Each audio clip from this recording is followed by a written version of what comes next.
আমি এখন বক্তব্য রাখার জন্য সবাই অনুরোধ করছি মোহাম্মদ এনায়েত হোসেন, এনায়েত ইন্টারন্যাশনাল।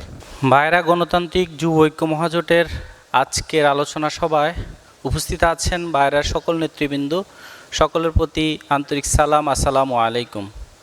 আজকের মঞ্চে উপস্থিত আছেন জনাব আবুল কাশেম, যিনি ভাইরা গণতান্ত্রিক যুব ঐক্যের মহাজোটের সভাপতি ক্যান্ডিডেট। সেই সাথে উপস্থিত আছেন মুজিবুর রহমান মজু ভাই, যিনি সদস্য সচিব হিসেবে ক্যান্ডিডেট।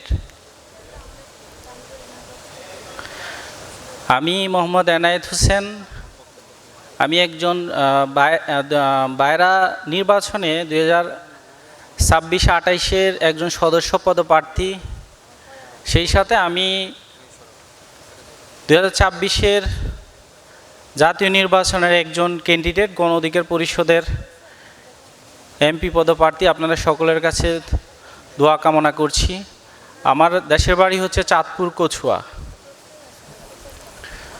তো ভাইরা নিয়ে আসলে কিছু কথা বলতে হয়। আসলে বন্ধুত্ব তার সাথেই হয় যে সমানে সমান। বন্ধুত্ব তার সাথে হয় না যার সাথে আপ অ্যান্ড ডাউন আছে।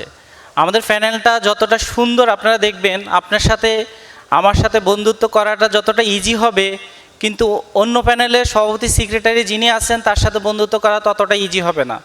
আপনি চাইলে আবুল কাশেম সাহেবকে যে কোনো টাইমে ফোন দিলে পাবেন।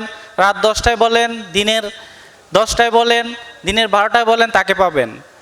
কারণ উনি হচ্ছেন শত শত কোটি কোটি টাকার মালিক না। আর অন্যদিকে যদি আমরা বলি, এদিকে হচ্ছে সিলভার সেলিম সাহেব, ওইদিকে হচ্ছে গফুর সাহেব, উনি হচ্ছে এমপি পদপ্রার্থী। আসলে ওনারা যদি এই ভাইয়েরা সভাপতি সেক্রেটারি হন, আপনি কি চাইলে আপনার দুঃখে সুখে ওনারা পাশে থাকতে পারবে? আমার মনে হচ্ছে আদৌ সম্ভব না। ওনাদেরকে কখনো আমরা কি পাবো? আমরা একজন সাধারণ সদস্য হিসেবে আমরা কি ওনাকে পাবো? এটা আসলে সম্ভবপর না। সুতরাং আপনারা আগামী নির্বাচনে ভেবে শুনে দিতে হবে। আমাদের একটা কালচার আছে, কোটিপতিকে আমরা আরও কোটিপতি আসলে বানাচ্ছি।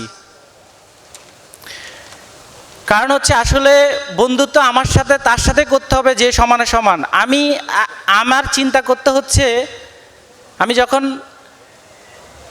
ছোট স্বপ্ন, আমার চিন্তা হচ্ছে ঢাকা শহর আমি কিভাবে একটা ছোট ফ্ল্যাট করে হচ্ছে আমি থাকতে পারবো, মাথাটা গজিয়ে থাকতে পারবো। আমার স্বপ্ন হচ্ছে আমার অফিসের স্টাফদের কিভাবে বেতন দিতে পারবো। আমার স্বপ্ন হচ্ছে মাস শেষে কীভাবে হচ্ছে আমার বেতন অফিস ভাড়া দিতে হয়। কিন্তু বাকিদের চিন্তা কি? যারা এই দেশটার সিন্ডিকেট করতেছে বা বাইরে সিন্ডিকেট নিয়ে আসলে ব্যস্ত, তাদের স্বপ্ন হচ্ছে মিলিয়ন মিলিয়ন টাকার স্বপ্ন।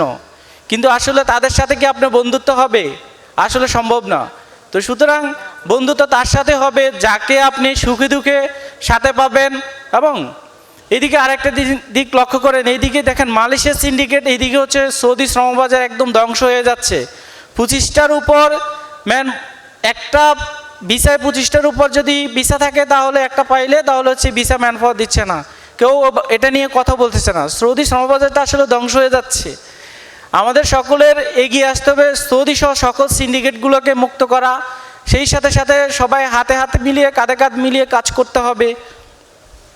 তো ধন্যবাদ সবাইকে। আসসালামু আলাইকুম, আমাকে সুযোগ করে দেওয়ার জন্য।